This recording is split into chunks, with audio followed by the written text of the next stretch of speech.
Just from the standpoint of you're happy for the players because, they accepted the challenge.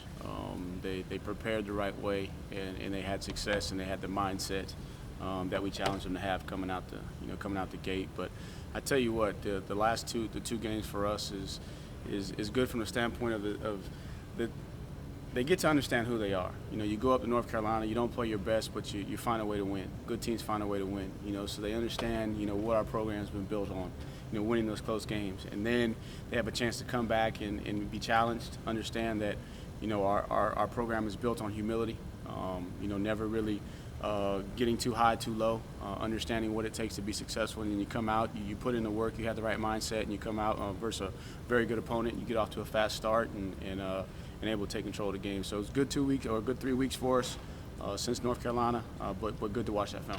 You opened up the playbook a little bit on Saturday. How much was Travis chomping at the bit for that halfback pass? I tell you what, and I told him, I said, look, we're running it regardless of the hash. So you better learn how to throw going to your left, being right-handed. But I tell you what, he had 2 weeks to kind of recenter himself. Didn't have his best game up in North Carolina from a pass protection standpoint. Really put some stuff on film that he has to improve upon. And so it's good to see him come out with the right mindset. And just overall, we wanted to be aggressive. Let these guys know, again, who we are, what's made us successful, attacking. And when we get off to a fast start, it puts a lot of pressure on the opposing team. It allows our defense to kind of pin their ears back. And so it was good for those guys to come out and execute those first couple of plays and go right down the field and score on that first drive. Still satisfied with the progression of Lyn-J as he continues to get more and more work under his belt? It was good. He's in there on the 10th play of the game. That's something that and you guys have been around me that know I kind of want these guys to almost be perfect, which is unfair at times. And I got to challenge myself to put him in there when the game's on the line, early in the game, get him going, and he's responding. And so I'm definitely pleased with his progress. He's really starting to, lock in on the protections, so you feel comfortable, and especially with these odd defenses that we're playing and the multiple blitzes that they bring, feel a lot more comfortable. And we did a good job. Found a couple creases, but still had some opportunity. I thought there were a couple of runs where he could have had better pad level, a little bit more violence, and we just got done going through a couple of those. And so I'm encouraged with where he is. Dabo said one of the main things is trying to develop the depth, and that's probably the one area. I guess more so specifically, he was talking about defense, but how do you feel like where the offense is right now? Same thing with us. The big challenge coming out of half was the first unit was going to get another opportunity because I wanted to see how they were going to come out and how they were going to see if they had that eye of the tiger, if they could figure out how to finish off an opponent. We come right out and we score. So then we start putting some guys in and didn't quite have the consistency and execution. We were able to move the ball, score a couple points in the second half, but want those guys to understand that the standard doesn't change and we're going to need those guys. So I think he may have been referring to the defense, but we still got some guys on offense that we got to continue to develop to give us the depth we're going to need later in the season. Yeah. You had another couple of false starts on Saturday. Simpson's third in the last 2 games. Yeah. You didn't really have that problem much last year. What do you attribute that to? A couple things. Definitely up in North Carolina, the noise was an issue, and just with they were moving their front a lot. Showing some motion before the snap that we really just got to lock in on. And then, what happened to us the other day? It looks like they were making a couple move calls, which we knew they were going to try and do, and we tried to simulate some of that in practice. And the biggest thing is just challenge those guys to, yes, we want you to be aggressive, we want you to play on the edge, but at the same time you got to be disciplined. So, we'll just get back to the basics, continue to challenge those guys, and obviously it's an issue, but we're just going to keep challenging those guys to get better. T had to leave fairly early. Are you satisfied with Ngata coming in and taking his place? Ngata did a good job, definitely, and that's something that we've been saying from the beginning of camp is we feel like Joe's getting ready to come on and it's got special talent, and it's good for him to get an opportunity to play. Made a big time play on the crossing route. Still, good for him to learn too. You're playing against two elite corners, and now you get an opportunity to work on some of your releases in the game when it really counts. Not in practice. So it's good for him to get some work. So definitely pleased with what he was able to do when T went out. Tony, Louisville has had a couple wins. He gave up 59 points the other night. Are there some things you guys can explain? Watching Louisville, it's tough to get a beat on them. It's still early in the week. It looks like they wanted to do one thing starting the season, and now they're kind of settling in. They do some things different from a coverage standpoint than than what we've seen the last couple of weeks. So really going to have to challenge our guys to be locked in. You know, the good thing is there's some similarity in the front. So the last 3 weeks we played a similar front, but they do some different things on the back end. Biggest thing for us is we're going to have to just communicate. Obviously, they're going to be excited to play. I'm sure they're going to have some wrinkles. And for us, you know, they've given up some runs, some rushing yards in some games. They've given up some passing yards, and so the biggest thing for us is if we can get off to a fast start and be efficient, you know, and then just kind of get a feel for what they're going to do. You know, they play some trap technique there to the field, play some cover 2. A little bit more cover 2 than what we've seen, so that's probably going to put us in a situation where we got to be efficient running the football until we can make them fit that extra defender so we can exploit them in the pass game. Not just as far as X's and O's, but what do you see from them different this year? I guess they really struggled last year, but seem to be turning things around. You know, last year I think that at that point in the season they kind of knew something was going on with the coaching staff, and so there just wasn't a lot of fight and effort in them, and this year they're playing hard. I mean, they're probably not the biggest guys. You know, it's a little bit of a contrast, similar structure, but they're going to play their technique different than what we saw last week because they're not quite as big as the guys as Florida State, but that gives them an opportunity to be, you know, to move a little bit more, be more active in the run game. So we're going to have to do a good job of catching movement, but they're just playing hard. You know, it looks like they believe in the scheme. You can tell. I think the video came out of Coach Ivey, and so those guys are going to play with some fire and some tenacity, and that's what you're seeing. They're playing hard. They're flying to the football. I'm still making a couple mistakes that you can tell with the new unit playing together, and each week when you game plan, you're going to have different wrinkles. But overall, they're playing a lot harder. Have you ever thought about coming out of pregame warmups with a bloody face? Like you did? No, but I know Coach Ivey now. From when he was down there in Naples, when I recruited that area, he's a very intense guy. So I got a tremendous amount of respect for him. And obviously, you know, each coaching staff is going to have their own way of motivating their guys, and that's something that Coach Sweeney, you know, challenges us with too. Is make sure we bring the energy. And so you know, he's doing what he feels like he needs to do to get his guys fired up to play, and I applaud that. But no, I don't think that. Plus, I got glasses on too. I got to make sure that I don't break my glasses. I need those to see from the box. Tony, halfway through the season, how do you feel about where Chez and Mikey are from a developmental standpoint? You know, I think Chez is running the ball hard. You can see that. He still has to get a feel for the scheme sometimes and the patience associated with it. But each week I see them just doing things that's giving me confidence in terms of and again, you play North Carolina, you play Florida State, you're playing that odd structure. They're bringing boundary pressures with the corner, they're bringing boundary pressures with the safety, they're bringing field pressures with the safety, you know, and that falls on the back's plate. So I'm starting to see that things are slowing down a little bit for them. And I would say for freshmen, they're probably ahead, you know, of where a lot of freshmen are. But they still got 2 really good guys in front of them and you're still trying to get Lyn-J reps. So it's tough to get those guys in there. But I was glad that they were able to get in there. Both had like 10 or 12 plays apiece, so that was good. Coach, Luke Price has been the lead blocker for Trevor his last couple rush TDs. With Galloway out this season and trying to develop a couple young tight ends, how important has he been making the transition from linebacker to tight end?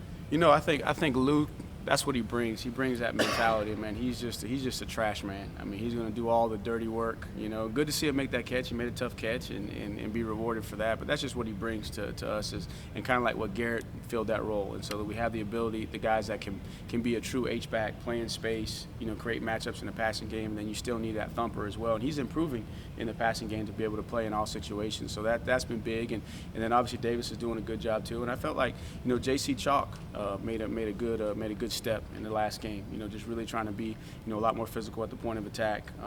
And I thought that the offensive line, if you go and watch the game, that's what I was most pleased with. Is we knew that we were playing 306, 340, 311. They said, man, these guys are going to be tough to move. And it seems like just about every play, you know, they recreated a line of scrimmage with the help of the tight ends as well. So pleased with what Luke brings. And I think what that's done is that's made Davis, you know, understand the physicality that you got to play with. Same thing with J.C. So he's making those guys better. Tony, you talked about kind of challenging the guys to remember why Clemson's been successful and play aggressive. Why do you think they needed a reminder? Is it because maybe there were so many guys who never lost a game in college that you have to stay on top of that? Well, you got a lot of guys too that just got here. Yeah. you know, and you look at, and I think I mentioned it last time we talked about Trevor, you know, since Trevor was a starter, I think he's won every game by like 14 points. Every game that he's finished, he's won by 14 points. So he hadn't had much adversity other than a little bit of adversity at Syracuse when he got hurt last year. So a lot of guys just haven't been in that situation. And then too, you win 20 games in a row. You know, sometimes the older guys, they just, hey, this is what we do. Well, this is what we do, but it's got to be mental Monday. It can't just be, well, this is what we do on Monday. Man, this is mental Monday. This is to no good Tuesday, and really just re-emphasizing those core values and that, and then the one-game season mentality too, that windshield mentality. So it's always good for all of us, you know, even adults as coaches, to make sure that we're reminded of having that intense focus every single day. And one of the hardest things to do in life for any of us is to handle success. You know, I think when you're chasing success, you know, that's the easy part, you know, because you're driven and you're focused and your mind is always set on it. But when you've had success, sometimes it's easy to just, okay, it's just going to happen. And that's why it's a good reminder for them to be up in North Carolina and then be reminded that, hey, we got what it takes to win. A lot of teams will probably lose in that situation, but we found a way to win. And then now, this is really what we are. You know, if we respect the process and handle it the right way, this is what we're capable of. I mean, you've been part of this run for quite a while now. Do you ever catch yourself thinking, hey, it's just going to happen? It's going to happen because we've made it happen so many other times. You know, as a coach, it's hard. It's hard because I mean we live and die on it, and we understand we're dealing with young people too, and so that puts a tremendous amount of pressure on ourselves to make sure that we're practicing what we preach. You know what I'm saying? But there's any human being is going to have a moment or two, you know what I'm saying, where they might not be the sharpest, but it's always good to have that reminder. I think Jaelyn Lay hadn't played the last couple of games, but he was a guy y'all were excited about out of fall camp. How's he doing progressing, or are y'all looking at redshirt him? You know, he's a guy that's progressing, and I think that Davis was out early in camp, and then I think just Davis has played more of the position. When you look at Jaelyn has played mostly wide out. Even though he's a tight end, he's played a lot of wide out, and so as we're getting deeper into the season and we're seeing the multiple fronts, you know, he's doing a good job, but still that's just a lot. That's the hardest position that we have, and then Davis has just shown the ability, man, to pick up on things fast, and I think it's just a product of how he was developed in high school. You're talking about two different programs. You're talking about Calhoun, and then you're talking about Jalen's program. So I think it's just a function of, Davis came back and has really jumped in there, kind of understands things a little bit more, picks up on concepts better, and then Jaelyn is a guy that's getting better every single week, and it's just hard to play, especially if we're not playing a lot of 12 personnel, we're not playing a lot of 13 personnel. It's hard to rep, 4 guys in the course of a game. You said the other night that you wanted to get Travis some no-doubt touches, Yep. design runs, but you're an RPO team, so as an offensive play caller, how do you kind of mold those two together where you make sure he's getting his touches but still keep your game plan? Correct. I think that I got to do a good job in certain situations of taking the RPO off and then just calling it where it's a design run, regardless of what the defense is, just to force Travis. Because if you give Travis the ball, he's going to break a tackle or two, and so it doesn't have to be perfect. And then taking a little bit of stress off of Trevor too, that he doesn't have to make every situation right. And then you saw early in the first 9, we jumped in some 12 personnel stuff with some flash motion stuff that forced the ball to him. So just incorporating that and not just making it a situation where you're putting all the onus on the RPO to bail you out. Sometimes you just got to force the issue, and that's what we did, especially down there once we got inside the red zone too, took some of the RPOs. There were a couple where we left the RPO on, but then there were some where we just said, hey, take the RPO off, let's hand this thing to Travis, and let's go.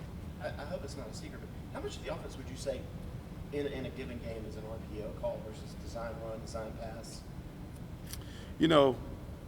I'd say probably at least 60% of it's going to be RPO based off what the defense gives you. And then definitely in short yardage, you take a lot of the RPOs off of it, but sometimes you leave it on, just depending upon how their tendencies are. But I'd say that's probably a fair assessment. But sometimes you just need to just take it off. Even when you call the RPO looking concept, take the RPO off and let Travis get the ball. Has Trevor done a good job of reading that this year? Oh, yeah. And making the correct read? Oh yeah, and that's what happens too, and that's what's tough, for the offensive line and for Travis, is because some of the best block plays, well, that apex player was too tight to the box that we needed to throw, the RPO, and so you don't get the handoff. And then sometimes you just got to say, you know what, let's force the handoff. And that's where I got to grow too, and continue to get better. That's something I'm challenging myself is being able to get away from making everything perfect and giving all the answers, and then give them enough answers. But at sometimes, man, let's just go force the issue, because I think we're capable of doing that. How tricky of a, I guess, balance is that, going from, like, if you do this, then we'll do that, to on the other side, we're just going to force feed, we're going to let our better players just give them the ball. I think that there might be a little bit more predictability when you're gonna definitely hand the ball off, just because of some of the sets that you get in to force the issue where you take some of the RPOs out. But that is a challenge. But this week was good for myself and good for us offensively, to say, hey, this is probably the next step in our offense, is to be able to jump from RPO to design run to play action, to do some different things. So it was good. Tony, what's the difference so far this year as far as maybe not being efficient on third down as y'all have been in years past? Is there something missing, or maybe you're getting yourself too behind the chains? I think that early on we were probably in some third and long situations. We were actually better in short yardage up to this point, prior to this game, than we were last year at this point. But we were better in some of the medium and long yardages last year, and I think we have gotten behind some of the behind the chains some. And then this past game, I think the efficiency was a lot of it was in the second half, at times, and then we took some chances down there when we knew it was 2-down situations, where we knew we were going for it on 4th down, or we had 2 downs to try and get it. That's going to change your thought process a little bit, and I wouldn't say make you more conservative, but you're probably going to run the ball, thinking that you got 2 downs to get it, where you may have thrown the ball in that situation. So I think it's just a combination of a couple things. But that is something that we're stressing with our guys, is we can't just be an explosive team. We got to make sure that we can be efficient. And we made some strides. I know the numbers didn't quite show it this past week, but we had made a couple strides over the last couple weeks. Is Amari Rodgers also one of the just guys? You're still missing that Hunter Renfrow kind of guy, to where you're still trying to find that guy that can make those plays on third down that he was known for? There might be some of that, but it's tough. It's tough to say, because J. Ross has been isolated in the slot, and we've had some opportunities we just didn't execute. So I think that we got to have a larger sample size before we say that's the issue. I think, as you said, we've been in some long yardage situations where Renfrow was really, really good in those medium yardage range, where we've been pretty decent there. We just haven't been as good in the 7 to 10 range. With the success Amari's had the last couple of games, is he one of those guys that could probably fit that mold? He body type wise and skill set wise, he's very, very similar to Renfrow from the short area quickness. So definitely going forward, trying to get him involved in some third down situations. And then again, each team is going to have different tendencies. So I think each week, your thought process is going to change based off of what you're seeing on film.